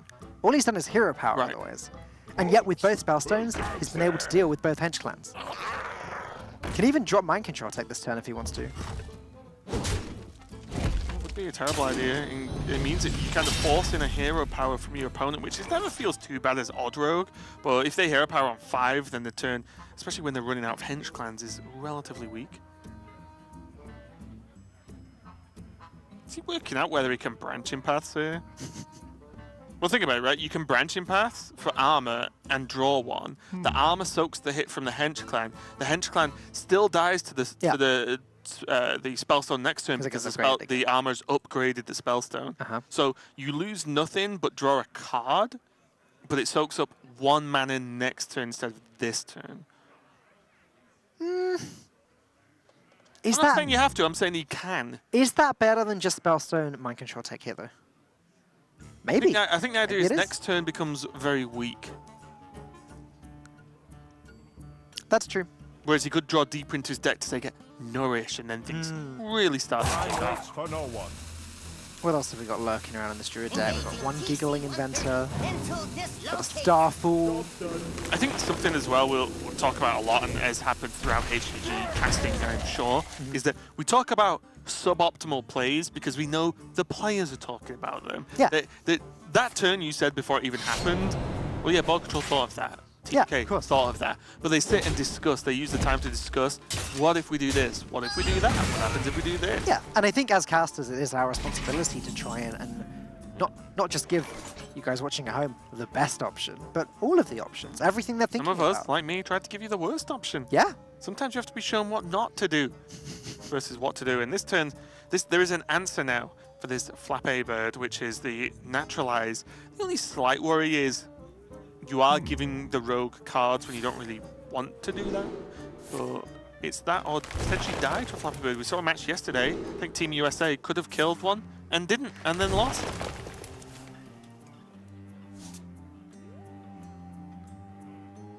Draws happened, UI now, and there is a wild growth for some ramp. Spreading Plague with Branching Paths is a lot of security. He kind of has to naturalize this though, doesn't he? It feels so bad, but leaving a Vicious Fledgling alive feels worse, because that one Fledgling, he gets Wind Fury and then Stealth. I think their idea is Spreading Plague will beat it to a certain extent. Usually it will, but then what if Firefly Vastbind is the next turn, and then Fledgling goes face twice, gains attack the first time, gains Stealth the second time. Right, but there's something's going to be played next turn, so you Spreading Plague further in, right? Okay. You have more minions. True, true, true. Because if they're only playing this card, yeah, no, you're and right. no minions, sick. Like, as the Druid, I'd take that. You can literally out-armor a Fledgling in most cases. But then, does Shy play around that? Does he just go Firefly Coldblood? Could, but do you really want to not Coldblood the Fledgling? That's what I mean. Firefly, Coldblood, the fledgling. Right. Because then he's only playing one minion. Oh, this is Oh, wow, this is aggressive. Whew. getting the Getting damage hot while in they here. can. Wind Fury. Nope. Oh, Stealth though. that would have been another 13. That would have put ball control down to 4. 2 even, because of the weapon. And this is...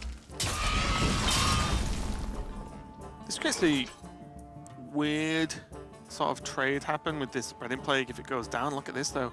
Spreading Plague is only castable this turn. Like, if you cast Spreading Plague, that's it. There are no Tyrants. Yeah. Maybe you just spam armor. Yeah, I was thinking Ferocious how Branching Paths gain 12. No, you can't do both. Oh, he's only got 6. So Branching Paths only gains 12, so it puts him on 23. And the frustration is if you Spreading Plague, they're both dead.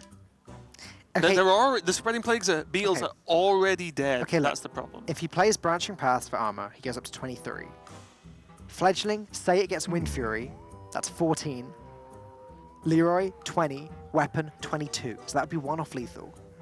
That's a scary thought. That's 1 off lethal on board. I think Ferocious Howl, Wild Growth, Neutralize has to happen. Okay.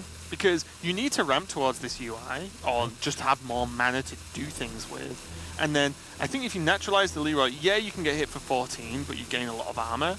And then you have to hope it lives, and then hope that Spreading Plague is enough. But just gone for the Spreading Plague, and Bor, as you can see, is not happy about that. And my only question, and this is a genuine question, this is twice now I have seen very good Hearthstone players not kill a Fledgling when they could have, and it's gone a little bit rough. Yesterday, USA did it, I believe, unless I'm brain farting. And then today, Team UK and Ball Controller have chosen not to kill it. I said it 2 turns ago, Raven, when it was first on the board. I said ball control has to naturalize this. Because this is what happens. Vicious Fledglings do go out of control. They always have, ever since Ngoro came out. Luckily for ball control, Hong Kong doesn't have a way of connecting that Fledgling to face this turn, which means he will be rewarded for this Spreading Plague, at least temporarily. He will get the opportunity to gain a lot of armor next turn, and it looks like the United Kingdom might just have a chance to stabilize this game. It is only a short-term fix, though, isn't it? Because Yeah. then you're already 1 Spreading Plague down, so Shy and Team Hong Kong are probably going, let's go wide, boys. And then these minions are already dead, which means next turn, well, what is the play? You can play 1 more card, probably save the Blood Knight to really dunk on a Giggling Inventor draw. There's only 1 in UK deck. Yeah, but even if there's only 1, you really want to beat it. Yeah. Because again, it would mean that these have this bird has a chance to connect to face, and Azalina is a swing and a miss. Okay, so I'm going to say it again. Ball control has to naturalize this Fledgling. Unless he draws an answer from this, which I don't... Well, if he naturalizes, he isn't Branching Paths, but I guess you kind of just have to now. I mean, if that Fledgling gets Wind Fury, it's dealing 14. Branching Path is only healing you for 12. Ball control has to naturalize this Fledgling. I'm going to say it until I'm blue in the face. He has to get rid of it. If he Wild Growths, he gets the UI 1 turn sooner, but he can't Hero Power this turn. I don't think that's relevant. Leroy's gone. 1 Cold Blood is gone. Hong Kong are running out of burst damage. Does he ever play Tog on Curve to stop him drawing aggro cards? You can have these slow druid cards. It's fine. Here you go, Shy. Have the ultimate infestation that's still in my deck. If he gets to it. Yeah, true. Here comes Naturalized. He just had to. And let's see what these 2 cards are, because this could still be disastrous. Oh, those are 2 very good, 3 very good cards. 12 damage. 12 damage available to Hong Kong right now. So now, just Fungalmancer hit face for 2. With the dagger, re-dagger, go for double deadly next turn. Yeah, that seems good. This is... I mean, they're going to work out whether they can just afford to use 1 dagger. Oh, they're going to re-equip go now. Huh, okay. So they get a hit of 6 with the dagger next turn if they choose to use 1 mana. And this is a problem. This could spell disaster. There's gigs, but it's not going to be enough. Oh boy, the Blood Knight is present in Hong Kong's hand. They have the counter tech. So what's Boar's play here? Giggling invented branching paths for armor twice? They do survive if they do that. Barely. What to do? They're making UI next turn, but that Blood Knight is going to be a 9/9. And they've used a Naturalize and 2 spells. I don't know what to say, Raven, but this matchup, which is usually incredibly favored for the Druid. Yeah. Team UK kind of pinned in to this play. Not much else gives them any kind of secure. Oh, there's Myra's. Unbelievable. So 7 goes face this turn. You can play Blood Knight, Deadly Poison, and then Myra's for a full hand. Sorry, 9 goes face this turn. With the Deadly Poison, the dagger goes face. And it's going to be a 9/9 on the board. None of these minions die. And the UK have 10 health. And you can choose to Myra's this So- turn if they want to open up 10 mana with 10 cards to play with. So it's Spreading Plague, Numero Dos, or Bust. Basically. Spreading Plague into what, Mind Control tag? That looks good to me. Never mind. Plague left. Yeah, trade off, go for Myra's. Fill up your hand, 10 mana, 10 cards. Hong Kong will have to finish this game. Is Ball Control and Team UK gonna get this done? Are they gonna stabilize? I don't know how. There's a South Sea deckhand. There's Vile Spines, which are nightmares. There is a Baku, which is a problem card, but there's a Cold Blood and a Blood Knight as well, which although they are running once, it doesn't matter. And this, I just don't know what to say. I don't know how now they survive through this onslaught. They have to start with this Ferocious Howl. And draw what? They gain 6 armor, and then draw Spreading Plague, I guess. And then do what? There's a Void Ripper, there's a deckhand. Sorry, I'm choking. Raven is so There we go. distressed by the fact that the United Kingdom are about to lose that he's choking. No, I'm just hyped. Like, Myra's is insane. Like, that was just a pass. The United Kingdom have given up. I guess so. They're just letting Hong Kong take the win themselves. And that's going to be it. Hong Kong are going to BlizzCon and qualified through to the finals. The UK have not made it. An incredible showing from the UK, I will say. Oh yeah, compared to last year. Compared to last year where they bombed out very, very early. Good job for the UK, but most importantly, congratulations to Hong Kong. We are going to see them represented at BlizzCon in the finals. And these guys must be very, very happy indeed. What a series, though. That last game, the aggression that came from the Odd Rogue. Again, it's an unfavored matchup. The Odd Rogue, on paper, doesn't win that. Boar's start was phenomenal that game. Maybe Malfurion would have done it.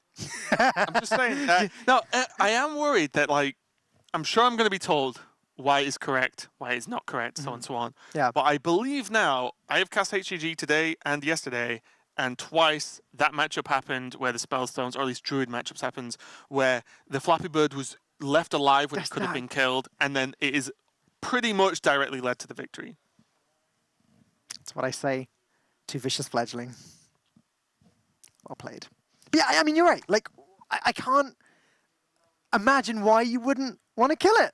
Well, the idea so is that risky. you spend the turn killing it, you give them more cards to then refill a threatening board, and then you cannot answer that board, right? So that there is logic behind it. It's not a completely absurd decision. It's just maybe I'm locked into the fear factor of what the 3/3 can do. But I feel like if there's a way you kill it, after double Henge Clan going, and then the bird going, there aren't that many singular large threats that exist in the deck. But I am not sat playing, I'm the one just talking about it, so I can say these silly things sometimes. Let's take a look at the series one more time that we just witnessed. And there you go. Jackie Chan did get his win against Blitzchung, but then Kin, Loosefield, and Shy took this series all the way, and they are taking the Hearthstone Global Games all the way to BlizzCon. Yeah, maybe the other 3 players in the UK need to go to the gym a bit more, because are you saying that's a coincidence? I don't know, maybe. I think not. Let's have a chat with Shy, see how excited the team are about going to BlizzCon. Yes, I can hear now. Hey Shy, congratulations, man. Yeah. The team have made it to BlizzCon. Are you excited? Very, very excited. That's a feels good man right there. Made your day, made your year, I'd hope. Yeah, Yes. how were you feeling going into the matchup once you had all the lineups of what games were being played out? How confident were you guys? Were you feeling pretty good? Yeah, we do the ban pick phase much better this time because last time we have some random balls and we are pretty surprised by the mage ban. So this time we prepared much better. So we are pretty satisfied with our ban pick phase. Yeah. Yeah, something I want to ask you about that actually is that it had been pointed out to me by some of the players that your team have brought pretty much the same archetypes every single week ever since the Boomsday project came out. Can you tell me a little bit about that? Yeah, I think this kind of lineup fits our playstyle the best. We are not we do not want to play the warrior viewer like the other teams. So I agree. So that's why it's been the first ban every week. Yes, we bought Token Druid and then Odd Rogue, Odd Paladin. So why don't we just ban the warrior right? Yeah. Fair enough. Well, do you know what, Shai? Congratulations. We will see you and the whole team in just over a month's time at BlizzCon. Looking forward to it. Thank you very much. I seem pretty happy there, and you can't blame it. It's a really big deal as well because for global games, we have a lot of players on the teams that you may not have heard of that much, haven't had a chance to break out in tournament, maybe can't travel to a lot of tournaments as well. We see a lot of the Europeans at tournaments like DreamHack, but you know, these players like Shai, you may not have heard of that much, and now they get to play on one of the biggest stages in the world at BlizzCon, Blizzard's biggest event ever as well, and not only for Hearthstone but for all of their games. So it's a huge deal, and it's awesome to see these guys, you know, just feel that good about winning and qualifying. Quite a bit of APAC dominance actually for the Hearthstone Global Games finals as well. Obviously, we just saw Chinese Taipei win their series. We saw China take down the USA. New Zealand are already through. Right, it's a big representation there, and I believe the only North American team left is, or the Americas region team left, is Brazil, who will be competing in the next series. So very exciting to see if they make it through. Yeah, we see the story of this series, the UK taking a win there with Jackie on the Death Rattle Hunter, but it all went downhill now as Hong Kong really took control, getting these matches versus the Paladin Green Sheep versus the other decks. But yeah, I will say, it's something I said at playoffs as well, when I actually think Asia Pacific have fielded the best four for the Fall Championships. Is APAC are no longer this field we talk about where, oh, you know, they need to power up a little bit, they're not quite as strong as everyone else. I actually think they're just as good, if not maybe better than some of the regions now. So they have to be feared, and I think Global Games, along with Championships, the two, you know, sort of premier Hearthstone tournaments from Blizzard, are actually proving that now. They have caught up, they are showing who's boss, and they're knocking out big teams. This Vicious Fledgling certainly showed who was boss, as Ball Control chose not to naturalize it when he first had the chance, and that aggressive Leroy Jenkins certainly paid off. Myra's Unstable Element coming, perfect timing as well, and Ball Control just realizing there is nothing he could do to contest with the rest of Hong Kong's deck. Yeah, I will say a great gentlemanly way to finish the series is just to pass, and you know what? I won't concede. You lock in, you click in those minions, you take the kill, you guys deserve it, you've won, congratulations. And I actually quite like that from Ball Control. Well, there you go. That is Hong Kong versus the United Kingdom finished. We are halfway through the day. Let's take one more look at the now completed Group B bracket. Bulgaria and Hong Kong are going to BlizzCon after knocking out Netherlands and the United Kingdom. Yeah, a complete flip side of what I imagine most people would expect in terms of the actual teams who qualified through this group. Bulgaria, not a high-flying, super well-known Hearthstone team. Same with Hong Kong. UK and Netherlands, quite well-known. Netherlands more than the UK overall. Both teams not making it. It doesn't matter how well-known you are, at least for the tournament, to be able to go through the groups. Something that is going to be making both the United Kingdom and the Netherlands feel a little bit better is HGG Cheer. Let's take a look one more time at this new great system, and I hope everyone watching back home, I hope you are supporting your teams. 22 million bits have been donated. The teams are getting a percentage of the revenue, which is great. And you yourselves are earning these great rewards that you're seeing on screen here. Yeah, I also will say that, you know, I may be incorrect, but when me and Derek cast the previous match, that was 19 point something. Yeah, it was just like 2 million bits. It was only just past 18 yesterday. Yeah, and United States now have tipped over the 10 million mark, which is incredible. Still getting support there. And Singapore, I don't know if that's... I was a little bit confused for a second there. No, Singapore... Is that correct? Because they were not second place earlier. Okay, Singapore is incorrect, but United States is correct. So United States, even though they're out, over 10 million bits from you guys supporting them is absolutely fantastic, as the players do get a share of the revenue. Singapore, I wish. Overwhelming support for Calm Singapore down. ever since they got eliminated earlier. Yeah, it's actually wrong. We've been told that isn't correct. We'll be showing you the real one later. Or you could just scroll down. If you look just beneath the Twitch player, you can see it with a live update there. Next up, we have Portugal versus Brazil to decide which of these teams will be going to BlizzCon and which team will be going home.